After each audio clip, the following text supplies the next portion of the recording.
Welcome to Live Ready Beyond Think and Grow Rich with me, your host, David Ibarra. And my guest today is Palmer DePaulis. Welcome, Palmer. Thanks, David. Glad to be here. Well, as everyone knows on this program, we like to talk to business leaders about principles of success that they may have really mastered. And as I view your career and knowing you for quite some time, a readiness mindset to simply get things done is one of the principles Dr. Hill discovered by interviewing the 500 most successful individuals in the United States way back in 1937. And the sixth principle, a pleasing personality. People like you. Well, thank you. Let's talk about your career, the early days, Palmer, of education and where you grew up. Well, I grew up in Michigan. Mm-hmm. My father was with the Ford Motor Company, so I lived in Dearborn, Michigan. Mm-hmm. It was sort of the company town kind of thing. And I spent my early years just knocking around the neighborhood like any other kid. And went to parochial schools. Mm-hmm. I ended up actually going to the seminary, Catholic seminary. I thought at one point I'd really like to explore whether or not I'd want to be in the ministry. Oh, and a priest. A priest. And Well, I kind of could vision you there. Well, it just, I was intrigued with it. Let's put it that Cool. way. So our family was pretty religious, went to the local Catholic church, and I went to the parochial school. So it kind of made sense. In those days, there were a lot of kids that really went to the seminary school, and I did too. And I spent about 10 years exploring that possibility. Wow. And then after that, that included high school and college, by the way. In those days, you went pretty early as a kid. Right. I started when I was 13. Now, your father, you say, worked for the Ford Motor Company. What did he do? He was a design engineer. And so engineering was his specialty area. Now I know why I like you so much. You know, I was the general manager of Henry Day Ford for 10 years. Oh, I did not know that. My very first contract in performance improvement was with the Ford Motor Company, and I went to Dearborn to secure that year consulting opportunity for myself. But I want everyone that is not from Salt Lake to know a little bit about Palmer. Palmer was our ex-mayor of Salt Lake City. Now, you served 6 years. Long time ago, yeah. So well, actually, it was about almost 7. 7. Yeah. So you finished out then we're going to come back to your beginning, but I want people to know exactly who I'm talking to here because it's important. You must have finished somebody's term because normally it's 8 years. Right. It was Mayor Ted Wilson at that time. And we're talking a long time ago. Yeah. I mean, it's been Right. 40 years since I've been in office. So, but Ted stepped down. He had just been 1 year or so into his term. And at the time, I was serving as his public works director, another area that I got kind of thrown into and managed. And I had been on the city council prior to that, and I think that's what got me into the public works position. Now, did Ted leave to... He went up to the University of Utah. Okay. And he took the position at the Hinckley Institute. I see. Oh, right, right. And that was it was a good position for him. And he did well there, really did well there. But he was kind of my mentor. Right. I kind of grew up politically with Ted and actually worked on his campaign when I was just a neighborhood person. And he was I kind of idolized him. I really As did a lot of learned people. a lot. Yes, I really learned a lot from Right. Ted. He was one of the, I think, best mayors So the city's you had. finished out his second term? I finished out I believe it was his second term. Right. Yeah. And then, That's right. and then you ran for re-election, obviously, and won. Right. I was first appointed, though. Right. I was appointed Right. for the rest of his term until the next election. Then I ran to finish his term, and then I ran for a term. So I was elected twice. I ran I for see. a term after that. I see. And you've always been known as the individual that if you want something done, call on you. Well, I try. I try. That's you're something I like to get things done. Right. Let's jump back now that we know a little bit about, because you've had multiple other positions within government, but let's talk about where did you go to, did you go to college? Where did you go? What made you get interested in public service?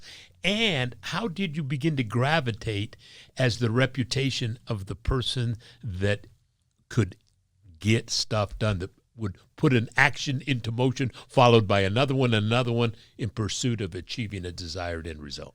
Well, I had kind of a unique college education because I was still in the seminary college at that time, and I was very interested in, my majors were theology and English, and I thought maybe I would be a teacher at some point, but I sort of got involved in social work and social action. It was the 60s, and there were some pretty big issues back in those days. And working and living in Detroit, Detroit was kind of the hotbed for a lot of the racial issues of the time. And so I got kind of involved in social action. And I think that was the beginnings of how do you get things done. Right. I was really working for a lot of change in society. And so I was doing what was typical for the time. I would go on marches and spend some time with voter registration and getting people to sign up to vote and that type of thing. Isn't it strange how sometimes history takes us full circle? And, some people look at today and we're definitely divided, and we do have some anger on both sides of the aisle. And it doesn't seem like we can talk about politics without emotions carrying up. Yeah. But that was very much like the 60s. It really was. It really was. And I think one of the big lesson that I think I learned at that time was it was really important to understand individuals and how they were living and working and contributing to what they wanted to see as the best community that they could have. And that meant across the board equally. Right. So that everybody, it was a level playing field, that everybody had the same opportunities. And so that intrigued me, and that kind of got me going down this road of how do you make change, and how do you bring things together in a community that would be to make your best community. Isn't it interesting today? You don't see it as often with mayors, but good mayors you do, and it's talking about things like safety, potholes, garbage pickup, some of the things that really are the essential of what's on a resident's mind. Right. And instead, we get stuck into some of these national, international topics. But do you see me? Are you going to help me? Right. And when somebody connects like you did, boy, that's meaningful. Well, that was the basis, I think, of what I really believed would be part of building a community, was having that understanding with individuals. Right. I mean, for me, it all revolves around relationship. When you're in a relationship with people, you begin to understand the things they like, they don't like, what they see, what their ideals are, where they want to reach to, how they want to raise their families. And you're right, cities are the incubation. It brings it all together at that level. And you mentioned potholes and picking up the garbage and streets and parks. Well, that's what people want for their community. They want action. They want to see those things operate well. And I think that's what kind of brought me into the whole understanding of a political system and how it should work well for people. So You served 7 years as the mayor of Salt Lake City, and you had the reputation of listening and acting. And I got to know you a little bit on the transition team for former Mayor Ralph Becker, where we both served in that area of helping the transition. It was pleasant. He's another individual that has a pleasing personality. But tell us about you. What was you got into positions, whether it was public works or what have you, of simply getting things done, rose to the level of top leadership in a city, getting things done, and then you finish being mayor of Salt Lake City. What was your thought as to what's next? At what age do you wish you had unlocked the principles that lead to success? Where do you think you'd be today if you had learned them as a child? Yes, Our Kids Can is a program developed at Harvard and tested in San Antonio's school systems, designed to give children of all backgrounds the opportunity to plant the seeds for future success, using learning techniques they understand and enjoy. Through engaging animated stories, fun sing-along songs, and interactive games, Yes, Our Kids Can teaches your child the empowering, success-driven principles needed to reach their full potential. Don't miss this opportunity to give your children the future they deserve. Yes, Our Kids Can is available now on the Apple App Store and Google Play. Sign up today and help make your child's dreams a reality. At that time, I mean, when I was mayor, the city was, when I first started out, the city was not in a great position. There was pretty much a downturn. And I think that's an opportunity, actually, when you look at the circumstances that you have around you. And at that time, it seemed to me that we could build for a better future, looking forward to something better than what we were having at the current time. So I spent a lot of time getting things done for the community and building things up and planning for a better future for the city. And so during that time that I was mayor, I felt like I left the city better than when I had come in. Right. And that's what impelled me going forward to think about, okay, what do I do next? And where do I go next? And that for me was to the state, where I was basically involved in management of many departments at the state for the rest of my career. I imagine you didn't have to wait long before the phone rang. Well, you were right. It didn't. I didn't have time to sit on my hands. Right. So what was the very next leadership position? Well, the next position was, and you'll probably recall, our first really woman attorney general, Jan Graham. Right. Terrific person. Very much so. And talk about a person who really got things done. And she was able to kind of move things forward and shake things up. And she, as a matter of fact, one of the greatest things I think she did was participate in the tobacco settlement back in those days when we made the tobacco companies accountable for what they were doing to people and their health. But her second thing that she was most capable at doing was helping families, and her issues on domestic violence and protecting children were probably closest to her heart. But she was a terrific lady, so I became her chief of staff. Right. I was a non-attorney chief of staff for the Attorney General's office, and that's how I transitioned to the state. And then from there, I was in various cabinets of the next 3 or 4 governors. It wasn't long between. Who was the first governor to call you after you left chief of staff? It was Leavitt. Leavitt. Yeah. Governor Now Leavitt. was that during the? Were you there with Leavitt during the 2002 Winter Olympics? Yes, actually, as I was at the city actually as mayor when we were preparing to bid for the 1998 Winter Olympics. And then when we did not get those games, we did get them in 2002. So I was at the state during that period of time. What position were you at the state at that I was time? at the Attorney General's office then. Okay, perfect. And then from that point, though, after Jan left office, Levitt asked me to go to the Tax Commission and become a commissioner at the Tax Commission. So I spent, 8 years or so. Now, at the since Tax you were Commission. involved in getting the games, although it didn't occur on the exact time period you wanted, were you able to get to enjoy the games when they came? Oh yeah. It was having been through the experience of our first attempt at getting the games.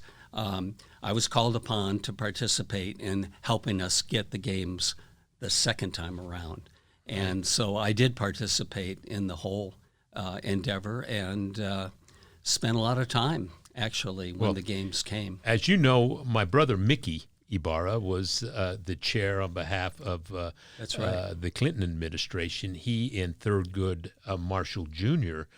Were co-chairs, and he got a chance to participate with Utah leadership, Governor Levitt and Rocky Anderson, Right. and the others involved. Did you have an opportunity to work much with Mickey or meet him during that time? I got to meet him during that time. I did not know him well, but I got to meet. I knew you better, but yes, I got to meet him then, and I got to meet really a whole bunch of people who were really involved in getting the games here, managing the games, and really when Mitt Romney came and joined the team and led the effort forward.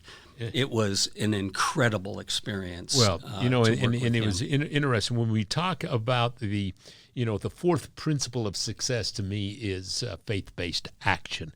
If you do certain actions, the outcome will be X. And he came in and just got busy, rolled up his sleeve, and I gained a level of appreciation for him as a leader that it was an outstanding turnaround. Yeah. And to where we're a bit tarnished in the beginning, but at the end everybody was saying, wow. And did our community step up and become host ambassadors to everyone that visited? Was the level of volunteers was just incredible. It was incredible. And part of that whole endeavor was the can-do spirit that everyone had. I mean, if you recall, people were worried about whether we could put these games on and not go into debt. Right. And could we do this without harming the community?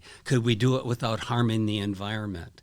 And I think what really happened, and I think Mitt was really committed to doing all of those things so well. And you talk about a can-do spirit and being able to bring a community together. I mean, for me, it was an extraordinary experience to be a part of that. As a Democrat who votes for leadership, I vote probably 60-40.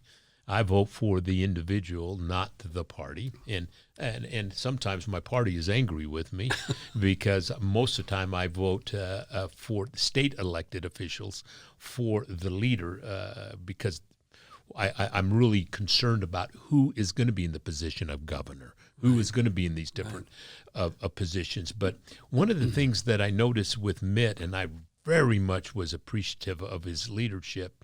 It's sad sometimes when you look at how one of Utah's greatest leaders has ended up being a bit unaccepted by his own party in this state at this moment. And I know history will straighten that out, but man, when you serve the way that he served and you get some of the comments that you hear, and I just shake my head and say, how is that? Yeah. How is that? It's confounding, really.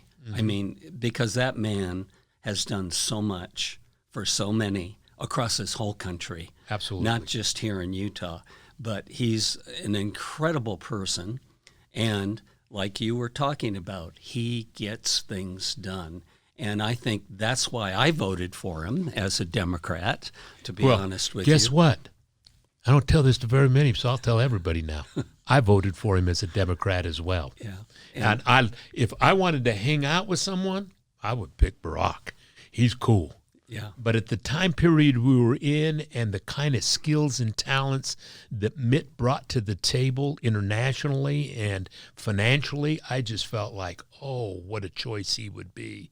Yeah. And it ended up in that time period, America did not lose because one of the two did not win. That's correct. Barack Obama, an excellent leader. And some will say, oh, but he's Barack Obama.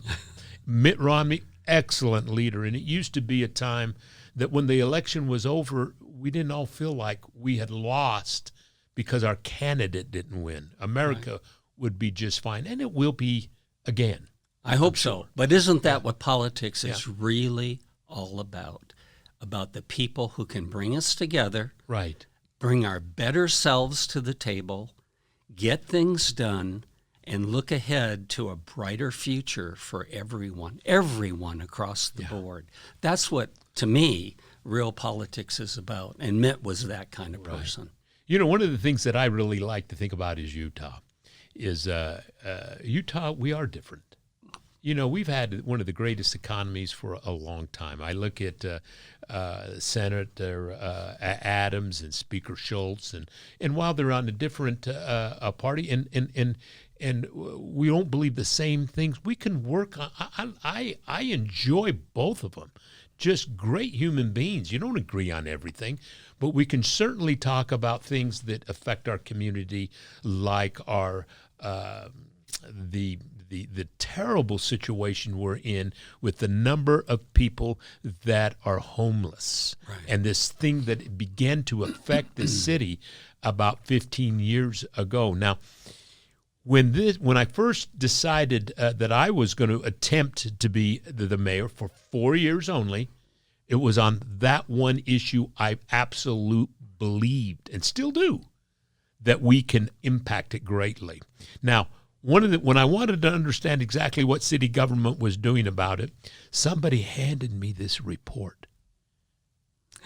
That report was this thick. Yeah. That you, I believe Gail Miller and a few others had put together, that was a comprehensive plan of how we could affect it. I want you to know, I read every page. That's great. It was a darn good plan. So did I. Well, you wrote it. So tell me how that came about.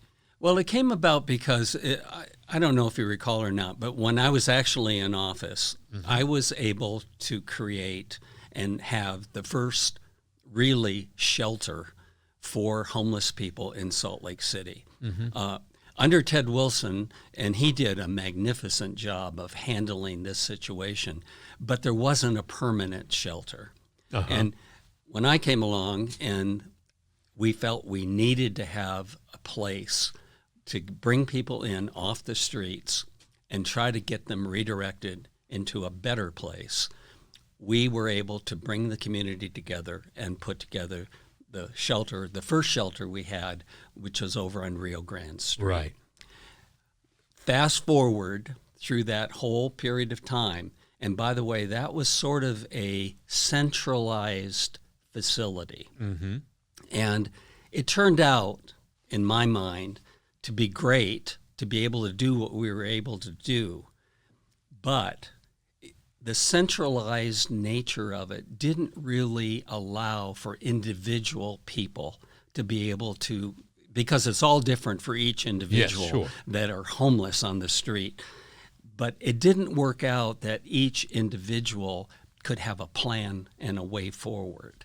And so under Ralph Becker, he asked Gail Miller and I to chair this committee that produced this report to look at a system that would be more decentralized. And it was to reach out to individual people in a way that could deal with the particular trauma that they had and really redirect with people who could help both psychologically, mental health, because that's a huge issue for people on the street, and all the addiction issues that are symptomatic in part, actually, of a mental health trauma kind of experience. Right. So we decided to look at how do you kind of bring this back down to the individual level. And that was what led to our having resource centers that would move people through the resource center and into housing and into service and into some better place for people.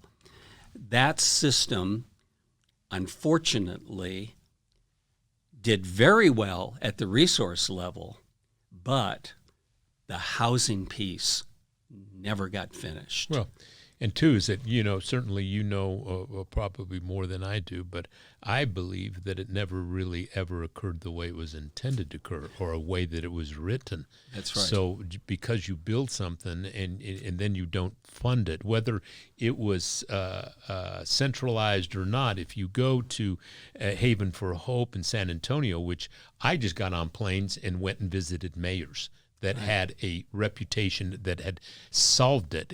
Inside of Haven for Hope campus, it was separated to handle different types of services, all in one place, harmony that I couldn't believe, food that was absolute off the hook good. And it was to get people to come. Right. And then over and over again, there was some exchange where people were angry, and somebody that was loving and caring that said, I understand, Palmer. I understand. Right. Okay. Right over here is a place for you. We got great food tonight. But I tell you what, when you're ready, that door is for this. That door is for this. This door is for... And when you're ready, I'll walk you through the door. And they tell me that about 40 sometimes, 50 times, but most people will seek the desire to want something different. And when they do, it's the beginning. That's right. And it does work. That system does work. But here we are today, going back to this centralized system that seems to me to be more of, we're going to end up warehousing people again, because the money will not be spent on the real need that individuals have, which is the services that they need, the mental health services, the addiction services. There is no doubt so you're on. right. If we look at the Magnolia House right over here, it's warehousing people. And it's a brand new building that doesn't look like a brand new building. But I'm hoping that our new one will be more like the San Antonio model, and that will be provided for. Now, back there, it was private money that pretty much funded it, and hopefully we can get to a place that will be good for everyone involved, from the person experiencing it, from the neighbors that no longer can use pocket parks, people play outside, from businesses that are experiencing things you ought not to experience in a dining situation, with situations going on, that we can solve it, because Salt Lake City is the capital city of Utah. And whether it likes it or not, it's part of Utah. And Utah, Salt Lake City is our capital city, and we all got something to gain if we'll only come together on this one issue. Oh, I agree. And I hope this will work. But it is, you said the important thing, it needs funding. And if we get this started and we don't follow up with the funding, then it'll just revert back to the way it was before, and people will be warehoused. That's exactly and right. that's my fear. You're exactly right. It's about the services. It's about the retooling. It's about, when something goes wrong, and to make it right, like the Other Side Academy, it takes 24 to 36 months to reprogram yourself to be a participant in society, to be honest, to be reliable, to be that.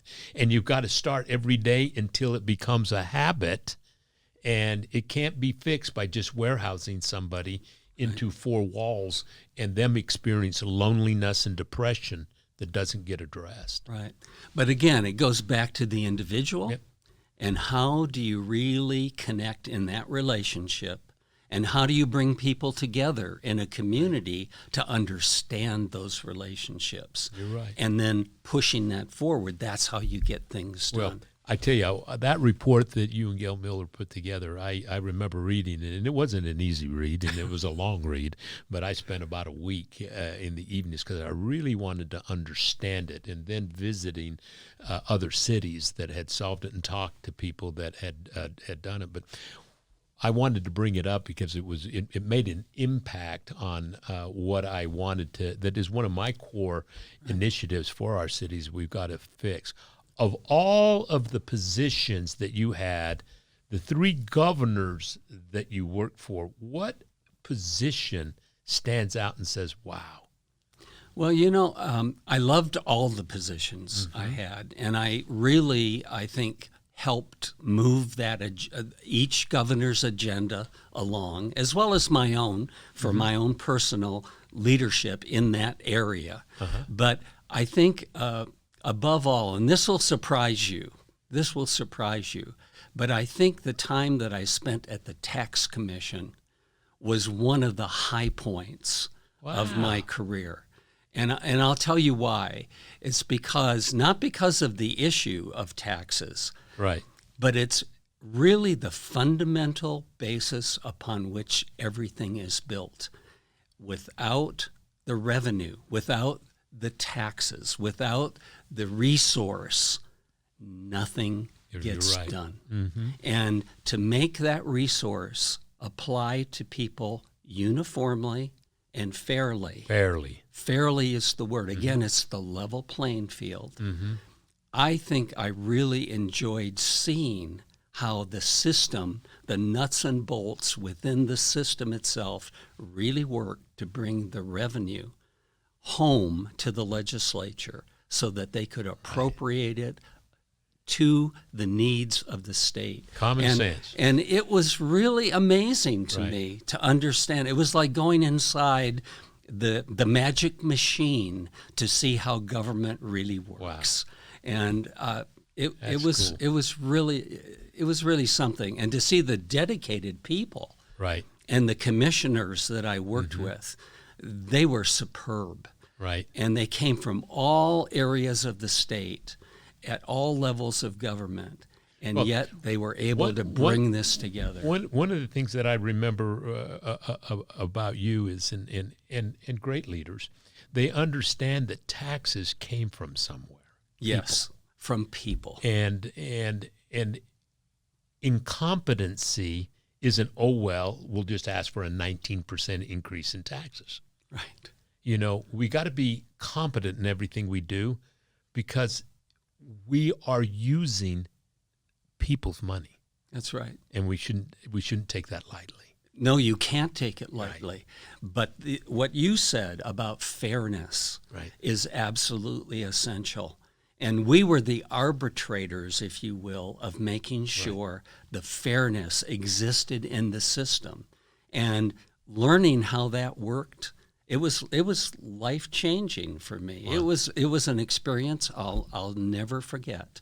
Little comment. You are proof positive that someone who's Catholic